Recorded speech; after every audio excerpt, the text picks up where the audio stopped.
Maqaa Abbaa, kan Ilmaa, kan Hafuura Qulqulluu, Waaqayyo tokkotti ni amannaa. Ameen. Maaliif gooftaan keenya Yesus Kiristoos gaafa waggaa 30 maaliif cuuphame? Cuuphaan maaliif barbaachinnaanis cuuphame? Harka hojjetaa isaatii harka Yohaannis cuuphaatti cuuphamuun maaliif barbaachise? Maqaa eenyuutiinis cuuphame? Cuuphamuu gooftaa keenya irraatii barannee cuuphamuudhaan dhalli namaa maal fayyadame? Har'a immoo isa kana wajjin ilaallaa. Waaqayyo nu haa barsiisu, Waaqayyo nu wajjin haa ta'u. Gooftaan keenya Yesus Kiristoos cuuphamuun maaliif isa barbaachise? Dhugaadhumatti gooftaan Yesus Kiristoos gooftaa gooftootaati. Ilma Waaqayyo jiraataati. Alfaa Omeegaadha. Hundumtuu isaan ta'e. Cuuphaan isaaf waan tokko waan barbaachisuuf hin jiru. Garuu cuuphaan dhala namaadhaaf fakkeenya nu ta'uudhaaf jecha cuuphame malee cuuphaan gooftaadhaaf waan barbaachisu tokko yoo hin jiru. Maaliif cuuphame ree? Sababa baay'eetu jira. Tokko, raajiin raajame jira. Yaa gooftaa bishaanni si agartee yaa'uu dhiifte kan jedhu Faarsaa 76 yookaan 77 lakkoomsa 16. Faarsaa 113 yookaan 114 lakkoomsa 3-8 kan raawwachuudhaaf. Inni lammaffaan fakkeenya nu ta'uudhaaf. Fakkeenya nu ta'uudhaaf. Wangeela Maatiyos boqonnaa 11 lakkoomsa 26 irratti, Yohaannis 13:15 irratti, tokkoffaa Phexros 2:21 irratti narraa baradhaa jedhee jira waan ta'eef nu barsiisuudhaaf jedheeti. Wangeelli kakuu moofaarraa adda kan isa taasisu kanaadha. Hojjetee hojjedhaa jedha waan ta'eef. Fakkeenyummaa gaarii nuu ta'uudhaaf jedhee cuuphamaa nuun jedhe malee inni mucaa Waaqayyoo mitiyyuu mucummaa Waaqayyoo argachuudhaaf jedhee miti. Inni ilma Waaqayyoo jiraata Waaqayyoodha waan ta'eef. Inni sadaffaan idaa du'a keenyaa nurraa balleessuudhaaf. Idaa du'a keenyaadha kan daabiloos nurratti balleesse. Garbicha Waaqayyoo, garbittii Waaqayyoo jedhaa na mallatteessaa jedhee Addaamiif Hewaaniin firmaa isaanii tokko Si'ool keessa, tokko immoo galaana Yordaanos bakka inni dhufee walitti bu'ee keessa waan owwaaleef gaafa inni cuuphamuudhaaf gara laga Yordaanos kana dhaqu galaanni yaa'uu dhiiftee mul'atte. Teellaatti deebitee dhaabatte mallattoon sun ni mul'ate. Achirra waaqummaa isaan dhaqee dhaabateetoo baqsee balleesse. Kanaaf qulqulloonni Phaawulos ergaa isaa warra Qolaasiyaasiidhaaf erge boqonnaa 2 lakkoomsa 13-14 gubbaa irratti idaa du'a keenyaa nurraa balleesse akkuma jedhu sana. Kanaaf jechaadha. Manni kiristaanaa keenya illee har'a kana yaadachuudhaaf jecha dikee irratti ibsaa 3 qabsiistee bishaan irra buufti. Sun fakkeenya maaliitii? Fakkeenya yaadannoo isa gaafa gooftaan keenya Yesus Kiristoos cuuphamuudhaaf gara laga Yordaanos gaafa dhaqu bishaanni sun yaa'uu dhiifte mallattoon sun bakkeetti mul'ate. Dikeen sun fakkeenya mallattoo sanaati. Ifi sun immoo fakkeenya maaliitii? Fakkeenya Abbaa Ilma Hafuura Qulqulluu. Fakkeenya waaqummaa Waaqayyootiin baduusa agarsiisa jechaadha. Inni arfaffaan iccitii Sillaaseedhaa mul'isuudhaaf jedheeti. Iccitii sadummaaf tokkummaadhaa jechaadha. Wangeela Maatiyos boqonnaa 3 lakkoomsa 16-17 irratti gaafa gooftaan cuuphamu samiiwwan nu gararraa jiran kun ni banamani, samii 7 ni argamani. Abbaan duumessarraatii jaalallee mucaa koo isa kanaadha. Fedhiin koo eeyyamni koo isaan raawwatama. Kanaaf isaaf dhaga'aa jedhe. Hafuura qulqulluun immoo bifa gugeedhaan dhufee isarra qubate. Gooftaan immoo lafaa cuuphamaa jira. Kanaaf kakuu moofaa keessatti waa'een mistira Sillaasee yookaan iccitii Sillaaseedhaa bifa dhokataadhaan kan ture kakuu haaraa kana keessatti mul'inaan mul'ate. Kanaaf mistirri kun akka mul'atuuf sagaleen abbaa akka dhaga'amu hafuura qulqulluun bifa gugeedhaan akka mul'atu gooftaan immoo akka cuuphamu mul'inaan akka iccitiin kun mul'atuuf jechaadha. Maaliif waggaa 30tti immoo cuuphame? Waggaa 30tti waan cuuphameef sababa gurguddaa baay'eetu jira. Tokko, abbaan keenya Addaam namni jalqabaadhaa gaafa uumame dargaggeessa waggaa 30 ta'ee uumame.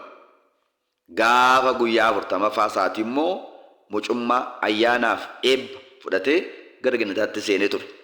Matsaafa Kufaalee boqonnaa 4 lakkoofsa 8-9. Gannata keessa na keessa jiraate keessaati mucummaa akkamittiin dhabee ba'e? Dogoggora daabiloosiidhaan mucummaa dhabee ba'e. Kanaaf Addaam dargaggeessa waggaa 30 ta'ee uumamee isa mucummaa dhabe san mucummaa gaafa guyyaa 40ffaadha kennameefii dhabe san fayyisuuf akka dhufe ibsuudhaaf jedheeti. 2. Seerri Museedhaan barreeffamee kan jiru iccitiin guyyaa 40ffaa waggaa 30dha kan jiru san raawwachuuf jedheeti. Akkana jedha seera lakkoomsaa boqonnaa 4 lakkoomsa 1-3 seera lakkoomsaa 4:30 irratti maal jedhaa? Namni tokko jedha hojii Waaqayyoo itti gaafatamummaa guddaadhaan itti kennamee hojjechuu kan danda'u waggaa 30 kaasee ta'uu qabaa jedha. Kanaaf gooftaan keenya Yesuus Kiristoosis utuu waggaa 30 tun guutiin utuu hojii jalqabeera ta'e hojii fayyisuu isaatii, hojii lallabaa, hojii tajaajilaa jalqabeera ta'e akka seera qabeessa tokkootti jechaadha. Ayhuudoonni silaatii seera Musee cabse jedhu turan. Amma garuu cuubamuudhaan hojii Waaqayyo itti gaafatamummaadhaan haga waggaa 33 ji'a 3 kan hojjete seera sana raawwachuudhaaf jedheeti. Maaliif jennaan wangeela Maatewos boqonnaa 5 lakkoomsa 17 irratti ani seera Musee shaaruudhaaf hin dhufne, barsiisa raajotaas diiguudhaaf hin dhufne, jabeessuudhaaf cimsuudhaaf hin dhufe malee jedha. Namni tokko seera Musee irraa gartokkeen qubeellee shaaramuu ishee samiin lafti darbuu wayyaa jedhee akka barsiise. Kanaafuu seera kana jabeessuudhaaf jedhee waggaa 30tti cuubame jechaadha. Inni sadaffaan namni tokko hojii mana Waaqayyoodhaa imaanaa guddaan itti kennamee luba ta'ee, monoksee ta'ee, Phaaphaasii ta'ee hojii itti gaafatamummaa mana Waaqayyoo hojjechuu kan danda'u waggaa 30 booda sammuun namaadhaa kan bishaatu, kan jabaatu, ciminaan kan hojjetu ta'uusaa seeraanis kaa'amee waan jiruuf kana dhugoomsuudhaaf waggaa 30tti cuubame. Garuu namoonni tokko gooftaan waggaa 30tti cuubame waan ta'eef nutis waggaa 30tti cuubame kan jedhan jiru. Waanuma gooftaan hojjete hunda isaa hin hojjenna yoo jenne dandeenyaare? Mee fakkeenyaaf innoo gara gadaama Qorontos deemee halkan 40 guyyaa 40 tsoomeera. Akka sana namoonni tsoomna maaliif hin jedhan? Warra akkana jedhan tokko. Innoo fannootti fannifameera. Maaliif egaa ammoo akka isaatti maan fannifamu? Waa baay'ee kaasuu ni dandeenya. Jaran akka kana miti. Inni Addaamsa waggaa 30tti uumamee gaafa guyyaa 40ffaa mucummaa dhabe sana isa fayyisuu akka dhufu jedheeti. Seerri kaa'amemmaa kana dhugoomsuudhaaf jedheeti. Kanaaf namoonni akkana jedhan garuu amma waggaa 30tti hin cuubamnu jedhu yoo ta'e mucaan tokko yoo cuubamte malee qurbaana cuubamtee qurbaana qulqulluu fudhatte malee mootummaa Waaqayyoo dhaaluu noo hin danda'amu. Maatii Waaqayyoo jedhamuu noo hin danda'amu yoo mucaan kun duutee abbaa itti gaafatamu. Kanaaf gaaffii cimaadha. Kanaaf ciniinsa isa kanaadha. Yoo yaadattaniittu ta'e gooftaan Yesuus Kiristoos dhalatee gaafa guyyaa 80ffaadhaa seerri waan ajajuuf nana qabanii jedha. Luqaas 2:8 irraa. Luqaas 2 lakkoomsa 20 irraa. Luqaas 2:22 irraa ammoo maal jedha? Akka seerri Musee jedhutti jedha. Gaafa guyyaa 40ffaadhaa mana qulqullummaatti geessanii jedha. Gaafa guyyaa 40ffaadhaa mana qulqullummaatti geessan. Nanna qabatee mana qulqullummaatti geeffamee maatii Waaqayyoo jedhama waan ta'eef gaafa guyyaa 40dha. Kanaaf mana qulqullummaatti geessanii jedha wangeela Luqaas boqonnaa 2 lakkoomsa 22 irraa kaasee jira. Kanaaf iccitiinsaa waggaa 30tti cuubamuunsaa waggaa 30tti cuubamaa jechuun utuu hin taane Addaamsa waggaa 30tti uumame mucummaa dhabe sana mucummaa guyyaa 40ffaatti argate dhabe sana nu fayyisuuf jedhee jechaadha. Inni kan biraan maaliif harka Yohaannis cuuphaa irratti immoo cuubame? Wangeela Maatewos boqonnaa 3 lakkoomsa 13 irratti Galiilaadhaa ka'ee cuuphamuudhaaf gara laga Yordaanos deeme jedha. Galiilaaf Yordaanos hammam gargar fagaata? Gaafa 10 sana sa'aatii 4tti ka'ee jedha. Galgalachi ga'e gargar fagoodha waan ta'eef. Amma kana lafa deemummaa isa barbaachise innoo mootii moototaati, innoo Waaqayyoodha, innoo gooftaadha, innoo hundumaa gochuu kan danda'udha. Maalitti isa barbaachise nama kana lafa deeme? Dhoksaa qaba. Dhoksaan sun maaliin? Akkuma gararraatti ilaallee ture narraa baradhaa akkuma jedhe san waa nu barsiisuudhaaf jedheeti. Seera nu barsiisuudhaaf jedheeti. Kasoomina nu barsiisuudhaaf jedheeti. Abbaa kasoominaa waan ta'eef abbaa seera kennus waan ta'eef. Maal inni seerri isaa maal inni jettani? Mootonni addunyaa kanaadha. Abbaan qabeenyaadha. Dureeyyoonni addunyaa kanaadha. Mana keenya kottaa nu cuuba akka isaan hin jenneef. Isaan illee gad of deebisanii gara lubootaa dhaqanii gara mana qulqullummaa dhaqanii akka isaan cuubaman fakkeenya nuu ta'uudhaaf jedheeti. Kanaaf harka garbicha isaatii Yohaannis cuuphaa irratti kan cuubame kanaaf. Karaa adda biraa immoo maqaa eenyuun cuubame? Akkuma agartanii wangeela Maatewos boqonnaa 28 lakkoomsa 18 irraa kaasee gaafa ilaallu gara addunyaa hundumaa deema. Maqaa Abbaa, maqaa Ilmaa, maqaa Hafuura Qulqulluu. Maqaa Abbaa, maqaa Ilmaa, maqaa Hafuura Qulqulluun cuuphaa warra hormoota duuka bu'oota koo taasisaa jedhee jira. Egaa hundumtuu maqaa isaatiin cuubama. Maqaa Abbaa, Ilma, Hafuura Qulqulluun cuubama. Abbaa, Ilma, Hafuura Qulqulluu ilma jechuun tokkuma, sadanuu tokko waan ta'eef. Kanaaf inni maqaa eenyuun cuubame? Yohaannis maqaa eenyuudhaan cuube? Yohaannis namoota utuu cuubaa jiruu jedha halkan keessa sa'aatii 10tti. Gaafa 11 halkan keessa sa'aatii 11tti utuu namoota hundumaa cuubaa jiruu jedha. Gooftaan Yesuus cuubamuudhaaf gara isaa dhaqe. Gaafa inni gara isaa dhaqu maal jedheeni? Inni anamma bishaaniin sin cuubaa jedhe Yohaannis. Bishaaniin sin cuuba. Cuuphaa qalbii jirannaan sin cuuba. Inni ana booda dhufu garuu Hafuura Qulqulluudhaaf bishaaniidhaan sin cuuba jedhe. Abiddaan sin cuuba jedhe. Utuun akkasicha yeroo gooftaan gara isaa dhufee arge. Gaafa arguu na cuuphii jedheen. Yohaannis inni amma na teellaan dhufuudhaaf jiru ani kophee miilla isaatii kun naaf kan naaf hin taane ulfina gooftaadhaa. Waaqummaa gooftaadhaa mamma akka inni kabaje dubbate ilaala. Caammaa isaa baachuun naaf hin ta'u jedhe. Utuun akkana jechaa jiru gooftaan gara isaa gaafa dhufu maal jedha? Ilaa oolaa addunyaa kanaadha. Golaa Waaqayyoota cubbuu addunyaa kanaa balleessu jedhe. Gooftaan na cuubi jennaan an sin cuubu. Situ na cuubuu qabda malee akkamittiin an si cuuba jedhe. Egaa sana maal jedheen egaa yaati yooman si cuube immoo maal jedheen si cuuba jedhe. Walii dhageenyee hojii kasoominaa hojjechuu qabna. Na cuube yeroo na cuubde garuu ati ilma Waaqayyo jiraataa, ati Waaqayyo ifa laattu dhiifama naa godhi. Ati akka malka tseediq luba baraa baraati jedhiiti na cuubi jennaan akkana jedhee cuubee jecha. Egaa maatiiwwan Waaqayyoo gaafa gooftaan cuubamu Hafuura Qulqulluun bifa gugeedhaan Waaqa Abbaa biraa dhufee irra qubateera. Maaliif Hafuura Qulqulluun bifa gugeedhaan dhufee irra qubatee? Maa inni citiinsa? Gugee maaliif filatamte? Barumsa keenya guyyaa darbe keessatti filannoon Waaqayyoo nama dhibaa jennee ture. Biyya keessaa Israa'elin filachuunsaa, lageen keessaa Yordaanosin filachuunsaa, horii keessaa oolaa filachuunsaa, midhaan keessaa qamadii filachuunsaa, biqiloota keessaa wayinii filachuunsaa, allaattota baalleen kaan keessaa immoo gugee filachuunsaa, namoota addunyaa kana keessatti uumaman keessaa immoo dubaroo maaramii filachuunsaa baay'ee nama ajaa'ibaa jennee ture. Dhugaadhumatti gugeen maaliif filatamte? Halkan keessaa sa'aatii 10tti maaliif cuubames lamaan isaa ol duukaa qabnee ilaalla. Halkan keessaa sa'aatii 10 cuubamuun gooftaa kan inni barbaachiseef yeroo gooftaan cuubamu halkan keessaa sa'aatii 10 ture.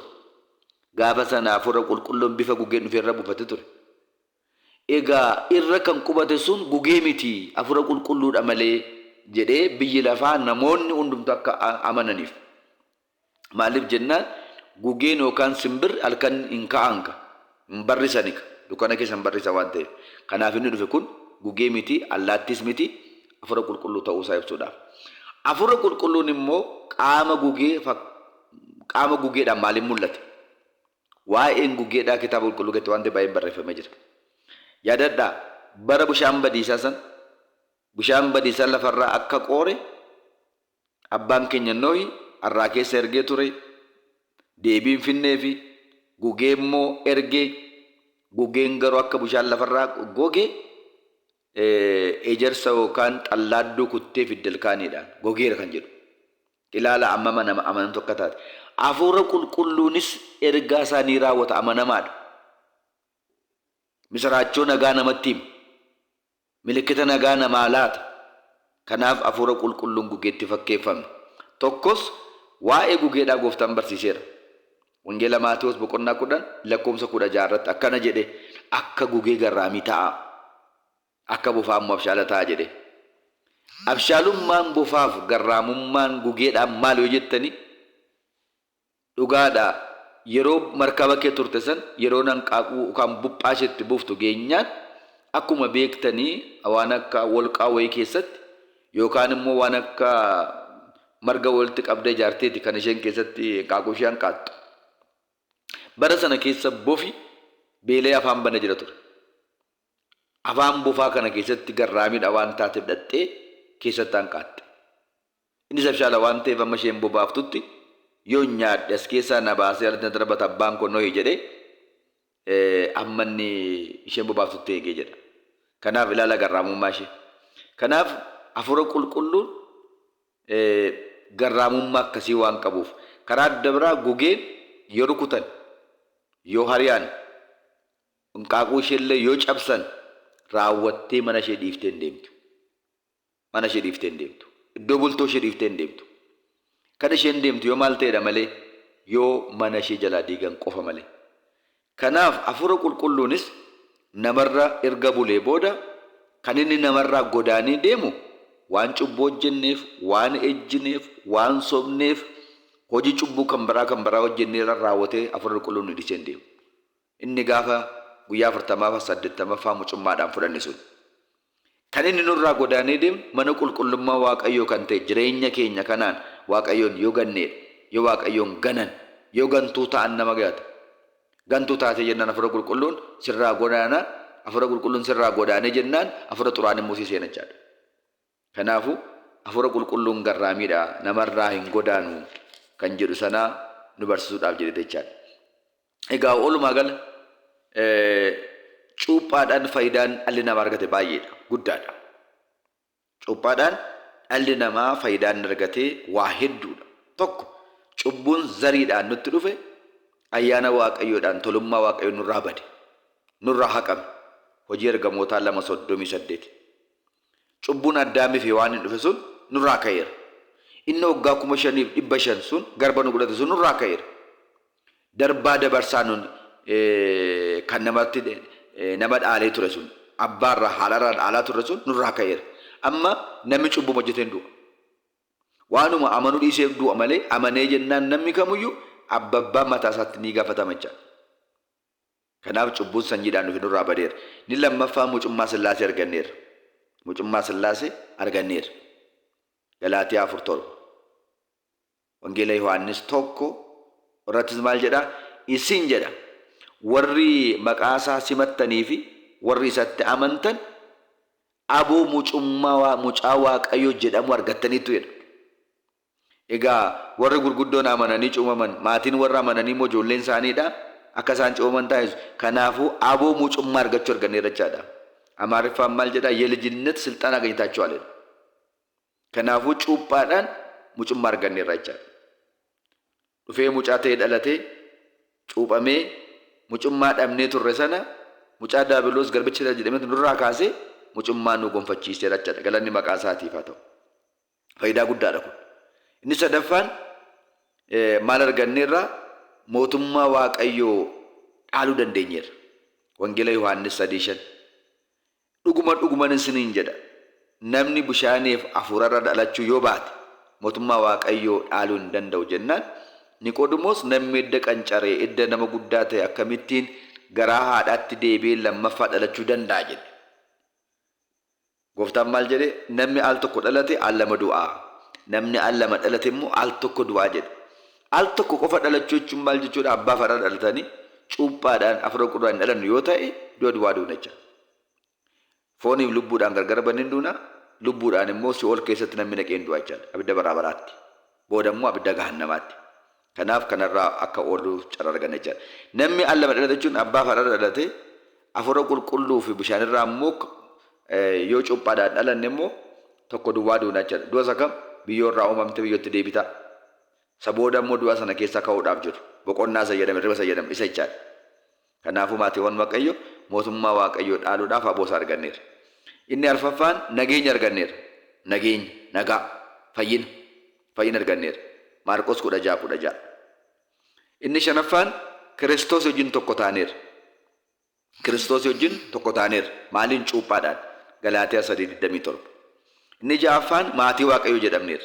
Maatii Waaqayyoo taaneera. Bara kakuu moofaa keessatti namni maatii Waaqayyoo kan jedhamu cuuphaadhaan nannaqabaa ture. Nannaqabaa ture. Seera uumamaa 17:9-14. Galaatiyaa 5:6. Kakuu moofaa keessatti namni nannaqabaadhaan maal jedhama? Maatii Waaqayyoo jedhama. Kakuu haaraa keessatti immoo namni gaafa cuubamu maatii Waaqayyoo jedhama jechuudha. Maatii Waaqayyoo እግዚአብሔር ቤተሰብ. Inni torbaffaan cubbuun xuraa'uun jireenyi moofaan jireenyi haaraan nurraa gatamee jireenya moofaa keessaatti jireenya haaraa uffachuu dandeenyeera. Tiitoo 3:3-5 jechaadha. Kanaaf walumaa galatti cuuphaan dhala namaaf faayidaa inni kennu waa guddaadha. Egaa Waaqayyo abbaan keenya cuuphaa isaatiin nus akka cuuphamnuudhaaf fakkeenya guddaa nu ta'eera. Egaa nuyi waggaa waggaadhaan xirri gaafa 10dha kan nuyi lagatti bobbaanuuf yaadannoo gooftaan nu godhe sana yaadachuudhaan malee cuuphaa mucummaadhaan miti jechaadha. Cuuphaa mucummaa kan argannu bushaan cinaacha gooftaa keessaa gaafa jimaataa dhangala'e. Wangeela Yohaannis 19. Gaafa Lengaanos loltuun warra Roomaa sun waraanu cinaacha gooftaa harka mirgaa keessaa bushaaniif dhiigni ol duukaa keessaa burqeera, dhangala'eera. Bushaanni sun itti cuuphamnudha. Dhiigni sun sana immoo ittiin dhugnee ittiin mallatteeffannee mootummaa godhaalluudha. Kanaaf bushaan nu ittiin cuuphamnee mucummaa argannu gaafa guyyaa 40ffaa gaafa 80ffaa isa cinaacha gooftaa keessaa dhangala'eera. Inni kun yaadannoodha. Yaadannoo isa kam? Isa Yohaannis cuuphaan qalbii keessa jijjiirrachuudhaaf cuubamaa jedhee qalbii jiranaadhaaf cuuphaa ture. Fakkeenya gooftaan ittiin nuu ta'uudhaaf jedhee sarratti nu barsiise sanaadha jechaadha. Kanaafuu ayyaana kana gaafa yaadannee kabajannee oollu eebba guddaa arganna. Tokko akkuma raajaan Waaqayyoo Hisqeel raajee matsaafa raajii isaatii 36:25 irratti ani bushaan taleelan isinitti facaasaa isin immoo xuraa'ummaa keessanirraa ni qulqullooftu akkuma jedhe. Laphee isa dhagaa ta'e isin keessa cabsee baaseen laphee hafuuraa isin keessatti hundeessa akka jedhe.